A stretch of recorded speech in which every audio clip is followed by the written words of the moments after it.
Well, hello, Dr. Chriss Lemmon here, and welcome to the Wizard's Catch channel. I use this format, or at least this one I'm doing right now. I have several different things up here, but for the most part, I'm doing this stream to answer questions. I get questions from former students. I used to have a center. We used to do a lot of training before I retired. And so I still get questions back from people, and I use this. I've answered quite a few. You'll find them posted up there. Of course, they're free.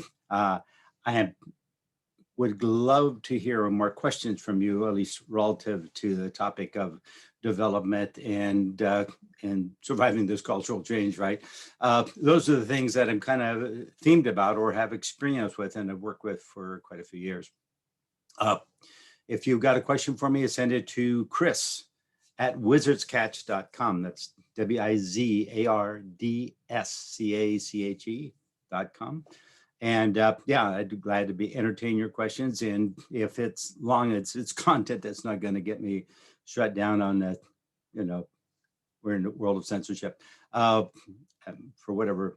And so, yes, otherwise, if it's something that, I'll answer it either way, either in this format or a different format. So anyway, that's having said, I did get a question that I just answered.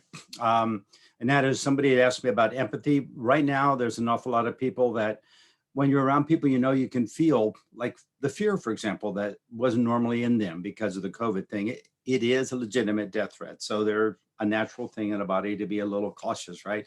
And you feel that. And it goes all the way up to the extreme of people that walk by someone and picked up the symptomology because they feel them and they identify with it. So it was a really good question. I talked about it for quite a bit. It's up there somewhere. And out of that, I had mentioned that one of the things I showed a technique that we used to use when I had a center. It's called entrainment.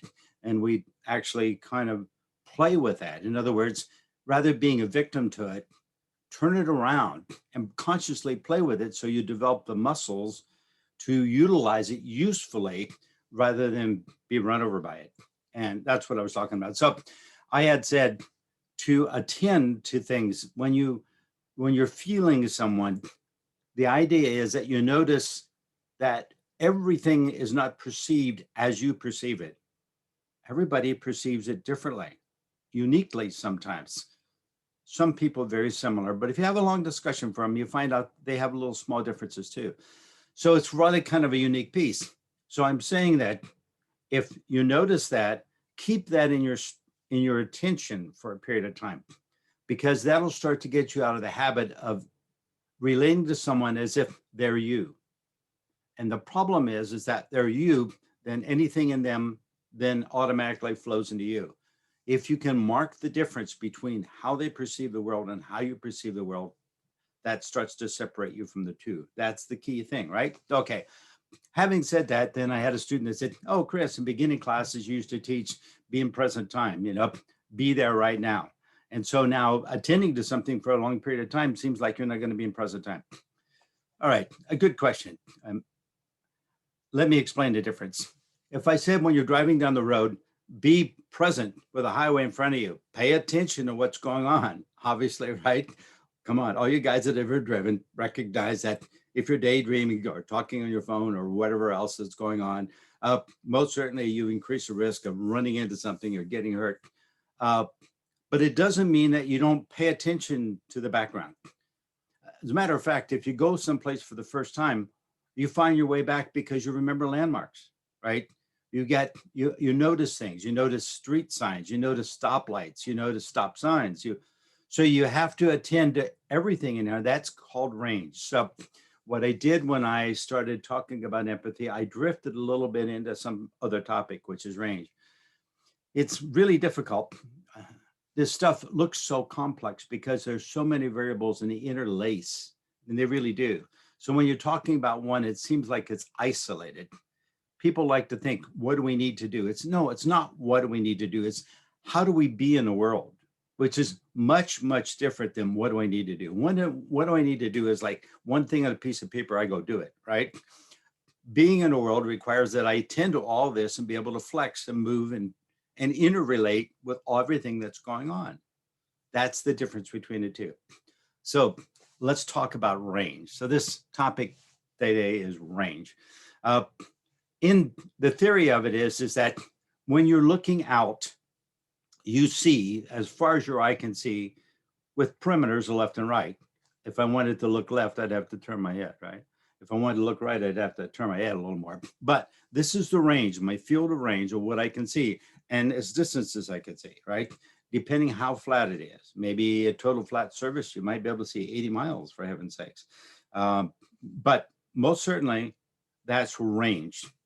We start to teach a tool of placing you in a range, because you'll notice that when you're looking at that, you're not in it. You don't see you. So you have to then put yourself into that experience. And of course, you feel something when you look at a sunset or a scene or a ton of garbage along the street. There's a feeling that comes up no matter what. I have a background in here that kind of gives you a feeling. It's wintertime, I know, but I don't have a snowy background, so that there's autumn. But most certainly it has a feeling, right? So that feeling allows you to connect to like, wow, this is interesting, right? I get it. I feel this. I feel my presence in this. That's the power of range. But range goes much bigger than that. And when we get into potential, we're getting to ranges of potential. And ranges is a characteristic that was kind of a birthright for us.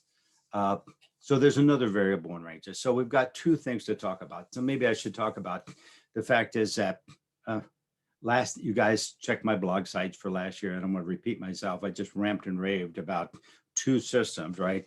The phenomena system, or the act of creation, and this whole other system of logical system of being in the world.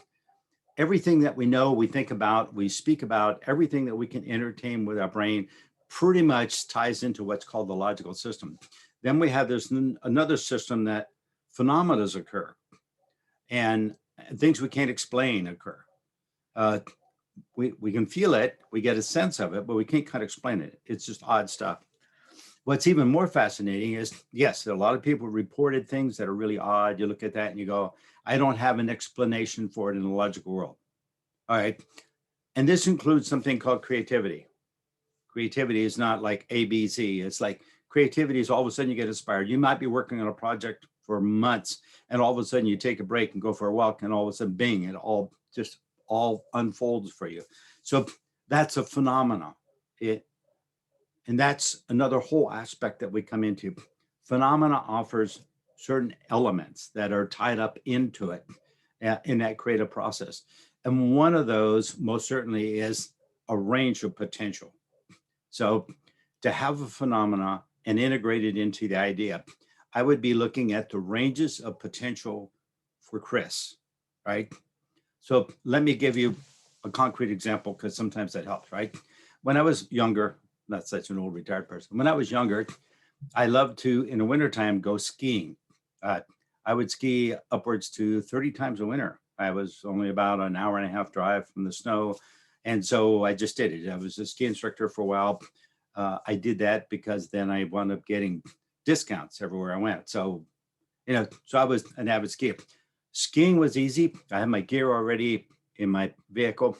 So I just got up in the morning early, got in a car, drove an hour, got the gear out, and went skiing for the day. That was really simple, right? In the summertime, of course, there was no snow. So in the summertime, I thought it'd be cool to go water skiing. Kind of same thing, right? A little different, but both certainly similar skill sets, right? But water skiing is far more complicated. You have to have a boat. Besides just personal equipment, you have to have a boat or know someone that's got a boat, And then also you have to have a lot of driving skill, because there's a huge difference between a good driver pulling you on water skis and a really horrible driver that's sightseeing and doesn't know what they're doing. In the very beginning, I actually got a little boat, and I found out that when I got a boat and I said, hey, to my friends, let's go water skiing, I was the only one that was actually serious about learning how to pull a water skier and pay attention and watch the mirrors and watch all that. And everyone else was pretty laissez-faire. So I realized I need to sell the boat, because all I was working for someone else's pleasure, right? So I was like, forget that. So then I found a few people that were really good boat drivers that had a boat. And then a group of us would go with him. We'd chip in money and blah, blah, blah for gas and all that stuff. And we'd go water skiing, and it was fun. But, you know, when you go with about 10 people water skiing and there's one boat, you get like an hour and a half, maybe water skiing in on a weekend, maybe 2 hours if you're, so you don't get to do very much. Most of the time you're just sitting there watching someone else water ski. You're either sitting on the shore watching or you're sitting in a boat watching. For me, it was pretty much sitting there with an umbrella, reading a book, chit-chatting with people. But so number one, it wasn't as easy to engage in as snow skiing for me. And number two is that I like colder weather. I I'm running around right now. It's, 40, 44, 40, 45 degrees on. I was wearing a t-shirt all morning. I put this shirt on just to impress you people, that, now and then I clean up my act, but most of the time I'm pretty much in a work shirt out there stomping around somewhere in the cold. There's still snow on the ground out there. So I adapt better to colder weather. So skiing was great. I used to ski in a t-shirt, or I would ski in a shirt like this. Not a problem. Very rare that I ever wear a jacket. Maybe it gets down below 20. I would pretty much be in a jacket, but above that, no problem. Whereas if we're going water skiing, it's summertime, I'm sitting for hours and hours and hours in the sun, roasting and baking because it's, 90 degrees out there, or even 80 degrees out there. I don't like anything really much above 70. 70 is even questionable at times. So therefore, I became more of an avid snow skier. Both are ranges of potential.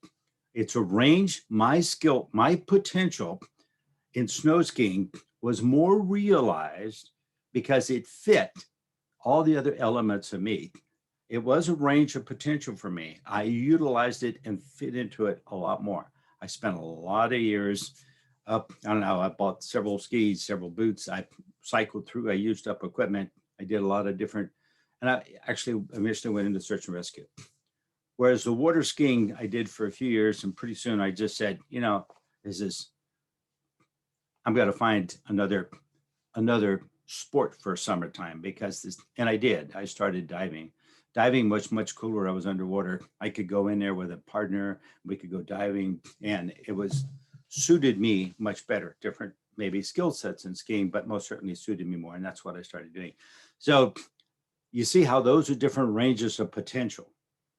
So when we talk about ranges, we're really talking about a range that you can put yourself into, and you have a huge amount of ranges of potential. Some might not have as much range, right? When I was a skier, I instructed a lot of people that were amputees that had one leg, or I taught people that were blind. So to teach blind people, I'm skiing backwards in front of them, and I'm telling them left foot, right foot, right foot for weight distribution, right? And for amputees, it's the same thing. I'm kind of finding a balance piece with them and skiing alongside of them and referencing balance and really reading the hills more than what we would normally have to, because they don't adjust as fast until they get really good, okay? And then they just take off. All right, so ranges have potential. Some really take a lot more work in that range to develop that potential, or more resources like the ski boat and stuff. Other ranges, when you get into them, you can have a potential in them. You can get into them a little bit, but when you get into them, all of a sudden you lose interest because it doesn't, all the elements that suit you are not in there. That's the nature of ranges. I did some jumps with hang gliders. I wasn't all that excited about hang gliding. It seemed like it was an awful lot of stuff to drag up. It was a lot to do. It was like you had to pay attention. Sometimes you get up there and the wind is wrong, and this is wrong. And it's like, so I lost interest in hang gliding really. So I never developed very much potential in hang gliding, right?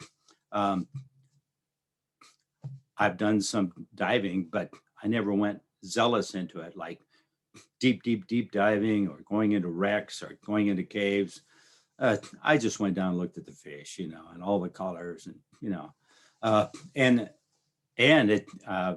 my diving has, well, I don't do it anymore. The diving has died off pretty much because it's really been a challenge everywhere I've traveled in the world to find unpolluted water where you can get into it and have some visibility.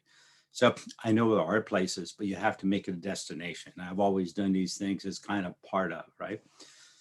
So that's the nature of ranges. You see how those pair out? Ranges is not a very complicated thing. I want you to know it's not complicated because we inherit them, right? In the creation of us as a stream of potential for an individual, all those ranges of potential that integrates into that individual are there. You just simply need to get into them. You need to pay attention to them. So you're paying attention, just like skiing, you got to really pay attention to the run and the moguls and everything else. But you also are attending to other skiers that are coming along, people that are cutting across, because that's the biggest cause of accidents, right? Just like people come flying at an angle. And then you've also got to notice the texture of the snow, whether it's real cold or slushy or whatever. You start to look at then the angle of the snow. Sometimes you're going down a hill and all of a sudden it starts to angle a little bit. If you don't make an adjustment for that, you're getting big trouble. So you're attending to a lot of variables to be able to engage. A range is something that has a lot of variables, you in it, and your presence is with you, but you have to attend to all those variables. It gets bigger. That's the nature of range. Range gets bigger and bigger until you can't get any more into that range, right? Why is it that way?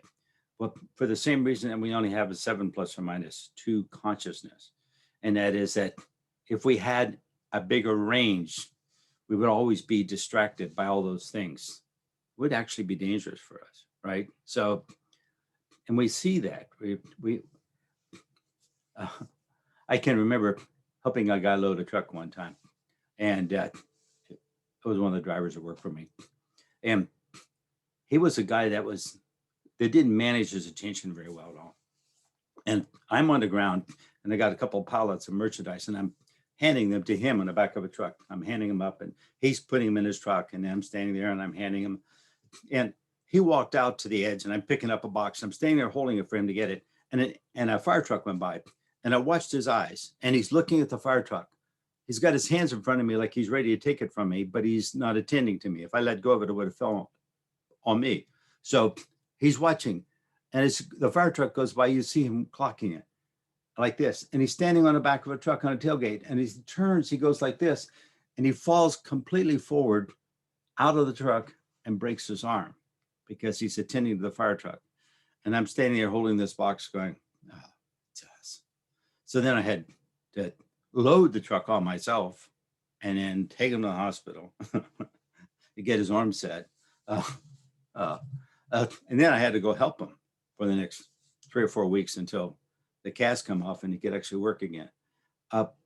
He got so trapped. So was he still in that span of attention? No, he wasn't in it or he wouldn't have fallen out of the truck. He couldn't feel himself leaning forward. This is really dangerous, really is. So inherently, those ranges are. We don't have to go out and design them. We don't do any of that. It's just a background piece. The ranges are there, just like the background here. There's a walk in the woods back there if you look, right? Looks pretty good to me. I'm not sure where it's at, but anyway, it's most certainly a walk in the woods. It looks inviting. So I like to go hiking. That's kind of my spring and fall thing. I do a lot of hiking, and my wife and I are now talking about maybe going to Nepal next year and going on about a 72-mile Himalaya hike. So it'd be I wanted to do it when I turned 80, but you know, the way the world's been going, if I can get a window to do it, I might as well. When I had some plans to do some hikes when I turned 70 and I wound up in Turkey instead. So we did a lot of walking, but not exactly my vision of a 70th birthday. So, you know, to go hike in the Himalayas on the 80th birthday does sound like pretty cool. But if it turns out I'm 78 or 79, I guess we'll just, you know, kind of like squeeze by. And that would be fine with me. So those are ranges. Am I giving you some clues about this? This doesn't ever stop until you drop dead, right? The range of COVID, do we attend to the fact that we could die? Do we attend to the fact of the dangers? Do we attend to that? Or do we tend to the potential of being able to get through this and be able to react to people and be human and not be intimidated, not be frightened, but still be wise, be in the range, have some cautions involved, but not be intimidated for it so that we have to pull back. When we start to pull back, our energy pulls back. When our energy pulls back, this package doesn't work as well as it should. And that's what I've learned from doing this for years. So range is a really important thing. Now the background is changing. Could you imagine we were sitting here right now and I'm talking to you and this was a moving background? Come on, you guys have seen that, right? So some YouTube people are really fancy and they got backgrounds that change and they do screensaver and they bring up all kinds of charts. I really, it's too much for science people. I don't want to show you charts on all this stuff. I'm not preaching an idea to you that I think you should go out and buy. I'm saying try some of these ideas out if you haven't thought about it. So I don't need a moving background. It's pretty much stationary. But if the background was moving, then I'm talking and the background was moving. If they were in sync relative to one another, it might make sense. But the background was just moving, like driving down the road in a car. Like, wow, that would just be a huge distraction. Right now, in an evolutionary change, the background starts to change. So we notice it most spectacular in what's called climate change. You got any friends in Texas? Talk to them. They got a lot of snow on the ground. So it's pretty much a climate change, right? So we're really looking at climate change. That's an alteration in the background. That's another thing that probably got blown up out of perspective, but most certainly it is an issue that we have to look at. The issue affects your range tremendously because if the background changes and I'm walking down that path back there, right, then I easily get lost in the woods because that path is not going to be there when I come back. So how fast it changes and how much it changes is another whole total dynamic. So because there's a changing background, the dynamics of interpersonal relationship, how do we relate to someone? We have a caution in that right now because of COVID, but we still have a caution of that because of the polarization. People got this ism going or that ism going, or they think it's this way, or this conspiracy theory, or, I love all those things. I like to read about them. I think they're funnier than heck. It's like, some people like to watch old movies. I like to read conspiracy theories. Whatever. Because, why? It opens up some range. It doesn't mean that they're true. There's no absolute truth. But you're looking at someone's ability to make an assessment on something as a potential. This is what life is all about, is entertaining potential. I would never sit back and think because somebody said, well, I know for sure this is happening and that's happening. It's like, oh yeah, right. Okay, whatever. But I'll listen to it. It's kind of fun.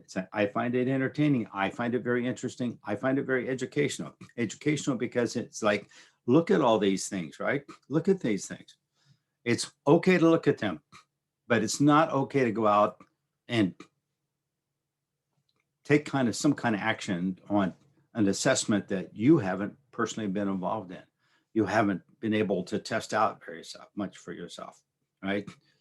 You have to still remember that you're not in someone else's range following what they tell you to do.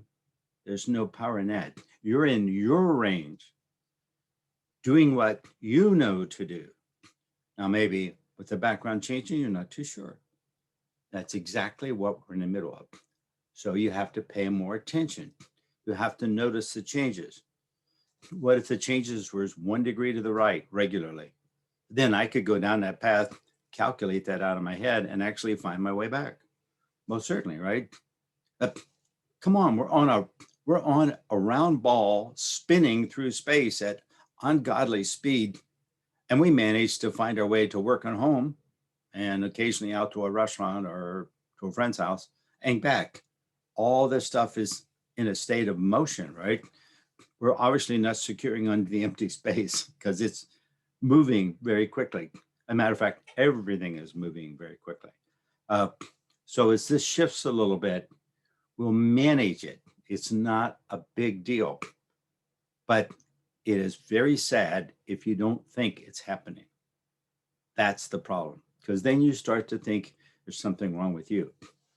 Uh, we always have secured into that background. It's more predictable. Even though those trees you see are going to rot and die at some point in time, they're going to rot and die. They're going to get a longer life probably than I am. So I can secure into them.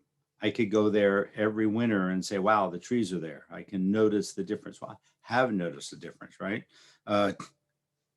I've carved my initials in a couple of trees, and here 50 years later, I went to a park and went over there and found a tree with my initials carved in it. I can't remember what the girl was, but most certainly my initials were still there. But my initials have changed. So, but it's okay.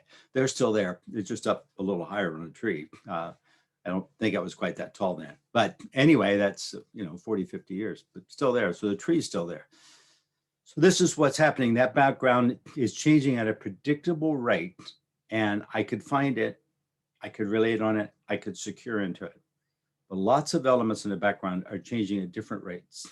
That makes it really tough. So range is something that you really want to look at.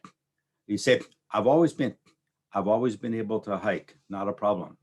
Now I'm looking at hiking 72 miles in 10 days at 7 miles a day. It's like, 9 days, I think. Well, anyway, it doesn't really much matter. It just means around 6-7 hours a day of hiking. All right. So I may have to do a little exercise between now and then. I can do that. It'd be kind of fun. All right. So you get it. It's like the range of where we're going. Hey, climate gets really crazy, and next spring, why there's 6 foot of snow in that whole pass that we're going to go hiking through, I guess the trip's not going to happen, right? Or if it turns around and it's so hot that there's flooding, or all those things could possibly be. These are all part of the changes in range. Really hard.